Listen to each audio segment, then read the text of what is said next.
it's so important to me at this time to put out good to the planet. And one of the things I love is I have some good things, emotional healing cards.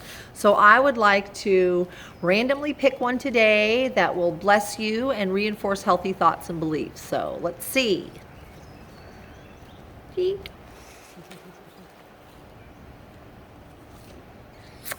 Oh, this is a good one. Take time out to look for the beauty all around you. Appreciate all of life's natural wonders. Being in nature can restore you. This one says, sometimes you have to climb a mountain to see the beautiful view.